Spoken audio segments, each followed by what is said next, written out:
வணக்கம். இப்போ 2 நாளைக்கு முன்னாடி பார்த்தீங்கன்னா, சத்யம் டிவியில் முக்தார் அவர் வந்து திராவிட நட்பு கழகம்ன்ட்டு ஒரு பேச்சாளர் இருக்காங்க, ஸ்ரீவித்யான்னு. அவங்கள வச்சு அவர் ஒரு பேட்டி எடுக்கிறாரு. அந்த பேட்டியிலேயே வந்து அநாகரிகமான வார்த்தைகள் பற்றி உங்களுக்கு கருத்துனா? முதல்ல சத்யம் டிவிக்கு நான் பதிவு செய்ய விரும்புவது, உங்கள் டிவிக்கு ஒரு காலத்தில் நல்ல மரியாதை இருந்தது. எனக்கு தெரிந்த வகையில் சத்யம் டிவி உண்மையை பேசும், உண்மையை சொல்லும், நாட்டினுடைய நிலைப்பாட்டினை தெளிவாக மக்களுக்கு சொல்லக்கூடிய ஒரு தொலைக்காட்சியாக சத்யம் டிவி இருந்தது. ஆனால் இன்னைக்கு அந்த டிவி முக்தாரால் லேகியம் விற்கிற ஒரு கம்பெனிக்கார மாதிரி ஆகிப்போச்சு. முக்தார், நான் சொல்லுவேன், முக்தார் வர வர பெண்களுக்கு உள்ள ஹார்மோன் முக்தாருக்கு சுரக்கிறதுன்னு நான் வந்து சந்தேகப்படுறேன். செக் பண்ணணும் முக்தாரை. ஏன்னா ஒரு பெண்ணை போல முக்தார் ஆகிட்டாப்புல. அந்த நீங்கள் சொன்ன அந்த அந்த காணொலியை நானும் பார்த்தேன். ஒரு நெறியாளர் எப்படி இருக்க வேண்டும், 1% கூட முக்தார் அந்த காணொலியில் நெறியாளராக இருக்கின்ற தகுதியை இழந்து விட்டார். நான் வந்து ரொம்ப கோபப்பட்டு பேசுகிறாள்.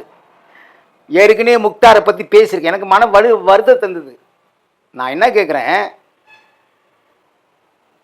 நான் சொல்ல வர்றது என்னன்னா, அதை பார்த்து நான் தெரிஞ்சுக்கிட்டது, தன்னுடைய உடலை விற்று பணம் சம்பாதிக்கிற விபச்சாரி என்று சொல்வார்கள்.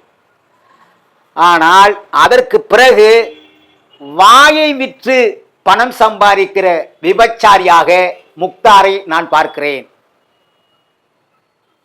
தன் வாயில் வந்த வார்த்தைகளை எல்லாம், நாட்டில் எவ்வளவோ பிரச்சனைகள் இருக்கிறது, மக்கள் சந்திக்கிற அவலங்கள் எவ்வளவு இருக்கிறது, அதையெல்லாம் பேசாமல் இந்த தர டிக்கெட்னு ஒன்று இருக்க, தர டிக்கெட் மாதிரியே பேசுது. அது வந்து நான் வந்து பெரியார் சொன்னதையே சொல்லிடுறேன். பெரியார் அப்ப சொல்லிடுறார், பாம்பை கண்டா விட்டுடு, பாப்பானை கண்டா விட்டுறாத. பாம்பு மிதித்தால் தான் கடிக்கும், பாப்பான் மிதிக்காமலே கடிப்பான், அவனை அடிச்சிருன்னு. அந்த ஸ்ரீவித்யா இருக்குல்ல, அது திராவிட போர்வையில் மறைந்து கொண்டிருக்கிற ஆரிய பாம்பு. அதை உடனே அடிக்கணும்.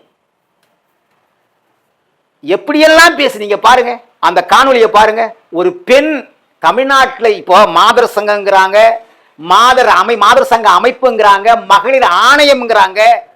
இந்த நாட்டில் யாராவது பெண்ணை பேசிட்டா, ஐயோ பேசிட்டாங்களே, அப்படி பேசிட்டாங்களே, இப்படி பேசிட்டாங்களே. குஷ்பு கூட வந்து பேசுகிற போது நிறைய வெகுண்டு இருந்தாங்க. அப்ப இன்னைக்கு அந்த மாதர் சங்கம்லாம் எங்க போனது? இந்த நாட்டினுடைய மிகப்பெரிய வரலாற்று சிறப்புமிக்க தலைவராக இருக்கிற அண்ணன் சீமான் அவர்களை அந்த ஸ்ரீவித்யா வாய்க்கு வந்ததெல்லாம் பேசுது. எங்களுக்கு பேச தெரியும். நான் ஒரு காலத்தில் ஸ்ரீவித்யா விட தரை லோக்கலாக இருந்தவன். ஆனால் யாரையும் தாழ்வாக பேசக்கூடாது, யாரையும் அறம் மறந்து பேசக்கூடாது என்று என் அண்ணன் சீமான் அவர்கள் சொல்லியிருக்கிறார்கள். அதை மனதில் வைத்துக் கொண்டு நான் பேசுகிறேன். முக்தாரை நான் கேட்கிறேன், நீங்க அந்த காணொலியில் பேசிய செய்தி என்ன? எங்க தம்பி விஜய் கட்சி ஆரம்பித்திருக்கிறார். எங்கள் தம்பி விஜய் கட்சி ஆரம்பித்திருப்பதை எங்கள் அண்ணன் வரவேற்கிறார். ஏன் என்று சொன்னால், தமிழ் சமூகத்தில் யாராவது ஒருவர் இந்த நாட்டை ஆள வேண்டும். அப்படி ஆண்டால் தான் 50 ஆண்டு காலமாக இந்த மண்ணிலே பறிபோயிருக்கிற உரிமைகளை மீட்க முடியும். 50 ஆண்டு காலம் யாரோ ஆண்டார்கள், இப்பொழுது ஒரு தடவை தமிழர்களுக்கு வாய்ப்பு கொடுங்கள் என்று நாங்கள் கேட்கிறோம். விஜய் கட்சி ஆரம்பித்ததை நாங்கள் வரவேற்கிறோம்.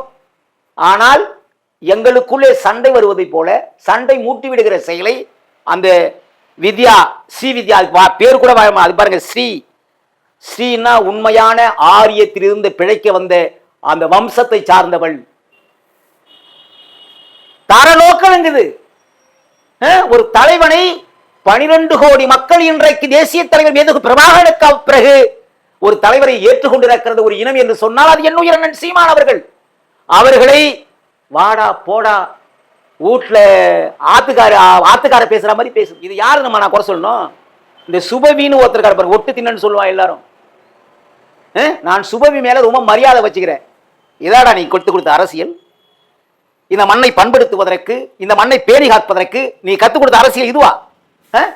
ஏதோ யாரோரையோ விடுறீங்க, பெண் ரூபத்தில் விடுறீங்க, என்னென்னமோ பண்ணி பாக்குறீங்க.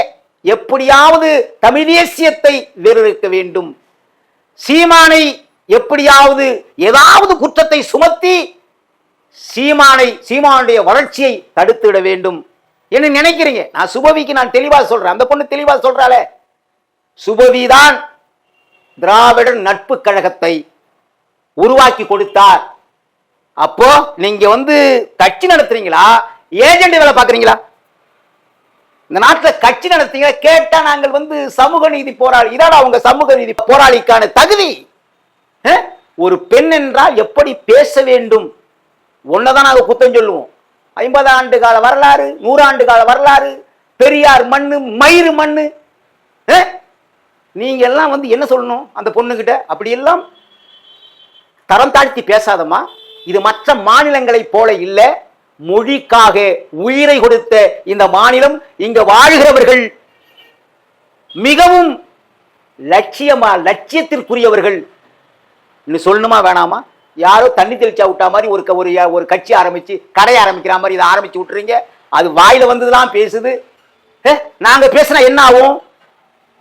சீமானும் அவன் தம்பிகளும் அப்படியே பேசினா என்ன ஆகும்? முக்தாருக்கு நான் சொல்றேன், முக்தார் நீ என்ன நினைச்சிட்டு பேசிட்டு இருக்க? நீ சும்மா பஞ்சம் முறைக்க வந்த கூட்டம் நாம் தமிழ் கட்சி நினைச்சிட்டு இருக்கிறியா? இல்ல எங்கேயாவது 1000 ரூபாய் கொடுப்பான், 2000 ரூபாய் கொடுப்பான், பிரியாணி போடுவான், அதுக்காக கத்திர கூட்டம் நினைச்சிட்டு இருக்கியா? மடப்பயல, நான் ஏற்கனவே உங்ககிட்ட சொல்லிருக்கிறேன். ஊடக தர்மம் என்றால் என்ன வேண்டும் பேச. உன்னை பார்த்தாலே நான் பார்க்கிறேன், ஏன் ஒரு ஆம்பளை மாதிரியே பேச மாட்டேங்கிறடா? ஒரு பொம்பளைக்குள்ள அத்தனை பொருத்தம் உனக்கு அமைஞ்சிருக்காது. நான் பார்க்கிறேன் அந்த காணொலியில. எத்தனையோ தம்பிகள் ஊடகவியா இருக்கிறாங்க, எத்தனையோ தம்பிகள் இருக்கிறாங்க. கேட்கிற கேள்விக்கு சரியான கேள்விக்கு பதில் சொல்ற ஆட்கள் ரெடி பண்ணு. நீ போயிட்டு நீ கேட்கிற கேள்வி என்ன? உன்னுடைய கேள்வி என்ன? விஜய் கட்சி ஆரம்பித்திருக்க அதனை கேட்ட?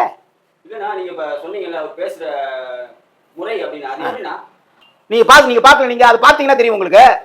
அது எப்படி பேசுறான்னா, விச்சி அது விச்சில விச்சி. டேய், அந்த பொண்ணே அமைதியாவி போயிட்டு சும்மா அந்த பொண்ணை கூப்பிட்டு வம்புக்கு வலிக்கிற. நான் உங்ககிட்ட சொல்றேன், என்ன கூப்பிடுறா வந்தவடே, உண்மையான ஆண்மை உள்ள நெறியாளர் இருந்தா இடிமுரச ஒரு தடவை கூப்பிடுற. எங்க வேணும் பேச தயாராக வேண்டாம். நான் சவால் விட்டு சொல்றேன், எங்க வேண்டுமானாலும் உன்னோடு விவாதம் பண்ணுவதற்கு நான் தயாராக இருக்கிறேன். பொட்டச்சிங்கெல்லாம் கூப்பிட்டு வச்சு பெரிய பருப்பு மாதிரி காட்டிக்கிறேன். ஏன் என்ன மாதிரி அவனை கூப்பிடு. உனக்கு பொட்டச்சி தான் கிடைச்சாங்களா? இந்த விஜயலட்சுமி நீ பாரு, உன்ன பொம்பளைய மட்டும் கூடுவான், மானங்கட்ட பையன். பொம்பளைய மட்டும் தான் கூப்பிடுறான்.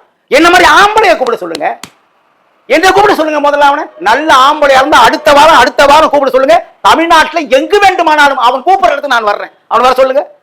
விஜயலட்சுமியே கூப்பிட்டான், அது பாவம் ஏதோ சொல்லிட்டு போச்சு. அதுக்கப்புறம் அந்த வீரலட்சுமின்னு ஒரு பொண்ணு இருக்கு. இந்த வீரலட்சுமின்னு பொண்ணு அது ஏதோ பணம் சம்பாதிக்கிறது, ஏதாவது சொன்னா கிடைக்கும்னு வந்தது, அதை கூப்பிட்டான். அதுக்கப்புறம் 3வது இந்த ஸ்ரீவித்யா. இந்த ஸ்ரீவித்யாவுக்கு அது என்ன சொல்லுதுன்னா, என்னை மந்திரிச்சு விட்டது சுபவிதான். நான் சொல்றேன், உனக்கு ஒரு அதாவது பேசக்கூடிய நாகரிகமாக பேசக்கூடிய அந்த பெண்மை உன்கிட்ட இருக்கிறா. எல்லாத்தையும் நீ திறந்து போட்ட மாதிரி பேசுற. நான் என்ன கேட்கிறேன், மகளிர் ஆணையம் ஒண்ணு இருக்கா இல்லையா? இந்நேரம் நீ பேசுற பேச்சுக்கு அந்த மகளிர் ஆணையம் எதிர்ப்பு தெரிவித்திருக்க வேணாமா? உன்ன மாதிரி அந்த பொண்ணு, அது கஸ்தூரி பொண்ணு, அந்த பொண்ணை எந்த அளவுக்கு கீழ்த்தரமாக நீங்கள் நடத்த முடியுமோ அதையெல்லாம் பேசியிருக்கிறீர்கள். அதையெல்லாம் பேசுறீங்க. முக்தாருக்கு நான் ஒண்ணு சொல்லிக்கிறேன், இவ்வளவு கேவலமா இருக்காரா முக்தார்? இவ்வளவு கேவலமா, இவ்வளவு அல்பத்தனமா? நான் வேற மாதிரி பேசுறேன். உன்னை 1/2 மணி நேரம் உத்து பார்த்தா மீசி எடுத்த நீ எப்படி இருப்ப நான் ஏற்கனவே உன்கிட்ட சொல்லியிருக்கிறேன். அங்க சுத்தி இங்க சுத்தி அப்படி சுத்தி இப்படி சுத்தி கருவாடு பூனையை தேடி போ, அதாவது பூனை கருவாட்டுக்கு கூட தேடி போகுது பாரு, அதே மாதிரி எங்கேயாவது சுத்தி எங்க அண்ணன் கிட்ட வந்துருது. டேய் எங்க அண்ணன் அந்த கட்டவர்கள் மயிருக்கு பொருந்தியாடா நீ. எங்க அண்ணன் அறிவுக்கும் எங்க அண்ணன் ஆற்றலுக்கும் எங்க அண்ணன் இந்த மண்ணில் மேல் வைத்திருக்கிற அன்பிற்கும் கட்டவர்கள் மயிருக்கு தகுதியா இருப்பியாடா நீ முக்தார். நீ என்னென்ன பேசுற? நான் என்ன சொல்றேன்? அதான் நான் சொல்றேன், நான் மறுபடியும் சொல்றேன், சவால் விடுறேன், நான் உன்னை சந்திப்பதற்கு தயாராக இருக்கிறேன். நீ வா, முதல்ல என்கிட்ட வா. கேட்டா பொம்பளைங்கெல்லாம் கூட்டி வச்சு என்னென்ன பேசணுமோ அவ்வளவு பேசுற. நான் என்ன சொல்றேன், நாட்டில் எவ்வளவு பிரச்சனை இருக்கிறது. ஒரு பக்கம் விவசாயிகள் போராட்டம், ஒரு பக்கம் மாணவர்கள் போராட்டம், ஒரு பக்கம் மீனவர்கள் போராட்டம், ஒரு பக்கம் சாலை சரியில்லைன்னு போராட்டம், ஒரு பக்கம் 8 வழி சாலை போட்டு விளைநிலங்களை அழிக்கிறார்கள் போராட்டம், ஒரு பக்கம் நீட்டு. இவ்வளவு பிரச்சனைகள் இந்த நாட்டை சுற்றி சுற்றி சூறாவளி போல அடித்துக் கொண்டிருக்கையில் என் அண்ணன் மயிலை என்ன புடுங்க வர்றீங்க? 50 ஆண்டு காலம் எங்க அண்ணன் ஆட்சி இருந்தாரா? சொல்லு. எங்க அண்ணன் திமுகவை போல கேட்டா எல்லாம் சொல்றான். எடப்பாடியார வந்து சித்தப்பான்னு உங்க அண்ணன் ஏன் சொன்னாரு அப்படின்னு. டேய் சித்தப்பனை சொல்லாம இப்ப நான் சொல்றது, எடப்பாடி எங்க சொந்தக்காரன்டா. கருத்தியலா நாங்கள் வேறுபட்டு இருக்கலாம், ஆனா எங்க அப்பனை அப்பன் தான் சொல்லணும், எங்க அண்ணனை அண்ணன் தான் சொல்லணும், என் சித்தப்பான்னு சொல்லணும். அதை விட்டுட்டு அதானியும் அம்பானி அமித்ஷாவை போயிட்டு எங்க சித்தப்பான்னு சொல்ல முடியுமா? சொல்லு. நீங்க ஆவுன்னா சீமா கிட்ட வந்துடுறீங்க, சீமானை பத்தி பேசுறீங்க. நான் என்ன சொல்றேன், கருத்தியலை கருத்தியலாக மோதுவதற்கு தகுதி இருந்தா எல்லாரும் வாங்க, கிளம்பி வரிசையா வாங்க. உங்களுக்கு சொல்லி கொடுத்தோம், பணம் கொடுக்குறோம், இப்படியா சொல்லி கொடுத்தான் உங்களுக்கு? கேட்டா என்ன கட்சின்னா வந்து திராவிடர் நட்பு கழகம். ஸ்ரீவித்யாவுக்கு நான் அன்போடு பதிவு செய்ய விரும்புகிறேன், நாங்கள் பெண்களை மிகவும் மதிக்கக்கூடியவர்கள். என் அண்ணன் இந்த நாடாளுமன்ற தேர்தலில் 20 பெண் வேட்பாளர்களையும் 20 ஆண் வேட்பாளர்களையும் நிறுத்தியிருக்கிறார். ஏனென்றால் ஆணுக்கு பெண் சமம் என்கிற தத்துவத்தை கையிலேந்து இருக்கிறார் என் அண்ணனை போல ஒரு ஆக சிறந்த தத்துவ ஞானி இந்த உலகத்தில் கிடையாது என்பதை ஸ்ரீவித்யாவுக்கு தெரிவிக்கிற. ஸ்ரீவித்யாவுக்கு நான் தெரியப்படுத்துவது, யார வேண்டுமானாலும் பேசு, ஏனென்றால் எல்லோரும் கூலிக்கு மாரடிக்கிறவர்கள். நாம் தமிழரை, எங்கள் அண்ணன் சீமானை பற்றி பேசாதே. நாங்கள் உரிமைக்காக, எங்கள் விடுதலைக்காக போராடக்கூடியவர்கள், எதை வேண்டுமானாலும் இழப்பதற்கு தயாராக இருப்பவர்கள். உங்களைப் போல வாயை வைத்து விபச்சாரம் செய்யக்கூடிய விபச்சாரிகள் அல்ல என்பதை ஸ்ரீவித்யா போன்றவர்கள் தெரிந்து கொள்ள வேண்டும். நான் மீண்டும் சொல்றேன், நீ வந்து நான் வந்து ஒன்னால எல்லாரையும் நான் வந்து வேதனைப்படுத்த விரும்பல. அந்த நாயுடு சமூகம் நல்ல சமூகம். அதில் கோமாளின்னு ஒரு நாயுடு இருக்கிறாப்புல, கோமாட்சியா ஒருத்தர் இருக்கிறாரு. அந்த சமூகத்தையே இழிவுபடுத்துகிற வேலையை பார்த்துக்கிட்டு இருக்காரு, திமுக கிட்ட காசு வாங்கிக்கிட்டு. இஸ்லாமியர்கள், நாங்கள் சொல்கிறோம், இஸ்லாமியர்கள் எங்கள் அண்ணன் தம்பி, அதாவது எங்களுக்கானவர்கள் அவர்கள். நான் இஸ்லாமிய அப்படின்னு சொல்லிட்டு முக்தார் அந்த இஸ்லாமியர்களை நீ வந்து அசிங்கப்படுத்தாத. உன்னால அவர்கள் உள்ளாகியிருக்கிறார்கள். எங்க அண்ணன் தான் இஸ்லாமியர்கள் சிறை கைதிகளை விடுதலையாக்க வேண்டும் என்று போராடி கொண்டிருக்கிறார். நீ உண்மையிலேயே உனக்கு அறிவும் தெளிவும் இருந்தால் சீமான் அண்ணனை பற்றி பேச மாட்டேன். நீ திமுக கிட்ட முழுமையா கொத்தடிமை ஆயிட்டங்கிறத மீண்டும் மீண்டும் நிரூபிக்கிற. என்ன பார்த்துக்க, நான் தெளிவா சொல்லிக்கிற. இது போல வீடியோக்களை நீ போட்டால் சத்தியம் டிவியை நாங்கள் முற்றுகையிடுவோம். உன்னை அப்புறப்படுத்துவரை அந்த போராட்டம் தொடரும் என்பதை மட்டும் நான் தெரிவித்துக் கொண்டு, மறுபடியும் நீ பேச அழைத்தால் நான் எங்கு வேண்டுமானாலும் வருவதற்கு தயாராக இருக்கிறேன். பெண்களை வைத்து தயவு செய்து, அதுவும் இந்த ஸ்ரீவித்யா போன்ற பெண்களை வைத்து நீ வந்து நேர்காணல் பண்ணாத. நீ பண்ற நேர்காணல் வந்து வேற மாதிரி இருக்கு. நீ நேர்காணல் தான் பண்ற, அப்படியே என்னமோ குழையிற கட்டினவள்கிட்ட குழையிற மாதிரி நெறியாளர் மாதிரி இருக்கிறியா? டேய், நீ நெறியாளர் மாதிரி இருக்கிறாடா நீ. கட்டின பொண்டாட்டிக்கிட்ட காதலிக்கிட்ட குழைய மாட்டான். அந்த மாதிரி கொஞ்சம் கொலாவி நீங்க வந்து பருவ காலத்துல கிளிகள் கொஞ்சம் பார்த்துருக்கீங்களா மரத்தடியில அப்படியே ஒண்ணுக்கு ஒண்ணு மூக்க அழக போட்டு அப்படியே கொத்திக்கிட்டு இறக கொத்திக்கிட்டு இருக்குமே அந்த மாதிரி பண்றான் அவன். அவங்ககிட்ட நல்ல பொம்பளைங்க போவாங்களா வேர்க்காரங்களுக்கு சொல்லுங்க பார்ப்போம். எது அது இந்த விஜயலட்சுமி ஃபர்ஸ்ட் போச்சு, மானங்கட்டு போச்சு, என்ன அது போயே போச்சு, தோல்வி அடைஞ்சு எனக்கு இனிமே வந்து நான் சீமாங்கிட்ட நான் வந்து வரவே மாட்டேன், சீமா பிரச்சனைக்கு வரமாட்டேன்னு போயிடுச்சு. அடுத்து இந்த வீரலட்சுமின்னு ஒன்று அது இதை ஒரு கட்சி வச்சிருக்கு இந்த நாட்டில், அது வந்தது, அது மூக்கோடப்பட்டு அப்புறம் வந்து கடைசி வரலே அசிங்கப்பட்டு அது போச்சு. இப்போ வந்து ஸ்ரீவித்யா வந்திருக்கு. ஸ்ரீவித்யாவுக்கு நாம் தமிழ் கட்சியை பற்றி தெரியல, நான் தான் சொல்கிறேன். வேணா வா பாடம் கத்திட்டு போ. எங்கள்கிட்ட இருக்கிறாங்க எங்கள் பிள்ளைங்க, மகளிர் அணி பிள்ளைங்க, எங்கள் பிள்ளைங்க யாராவது நீ பேசுகிற வார்த்தையை பேசுவாங்களா சொல்லுங்க? எங்கள் பிள்ளைங்க இருக்கிறாங்க மகளிர் அணியில் மிகப்பெரிய ஆற்றல் மிக்க தங்கைகள் எனக்கு இருக்கிறார்கள், எங்களுக்கு இருக்கிறாங்க. எங்கள் பிள்ளைங்களை கொண்டு கொடு. நான் மீஞ்சூரில் அந்த பொதுவாக நானும் உனக்கு ஒரு காணொலி அனுப்புகிறேன். ஸ்ரீவித்யாவுக்கு நான் ஒரு காணொலி அனுப்புகிறேன். மீஞ்சூரில் ஒரு பொதுக்கூட்டம், 8 வயது ஒரு சிறுமி பேசியது, அந்த பேச்சை ஸ்ரீவித்யா பேசிட்டா நான் வந்து இந்த கட்சியை விட்டே போயிடுறேன். அப்படி வா போட்டிக்கு. நான் தரலோக்கல், நீ தான் தரலோக்கல்னு பார்க்கும் போதே தெரியுத. அதாவது நீ சிரிக்கிற சிரிப்பு, நீ பேசுற பேச்சு, உன் பல்ல இனிப்பு, நீ கண் சிமிட்டுறது எல்லாம் பார்த்து நாங்கள் பார்த்து யோக்கியதை என்னன்னு பார்த்தோமே நாங்கள் அன்னைக்கு பார்த்து அந்த காணொலியை பார்க்கிற போது நீ என்ன ஒரு உண்மையிலேயே வந்து இந்த மண்ணினுடைய அரசியலை பேசக்கூடிய ஒரு பெண்ணா போயியா? இந்த மண்ணிற்கு ஏற்பட்ட தீங்கை சொல்வதற்கு அரசியல் போறியா?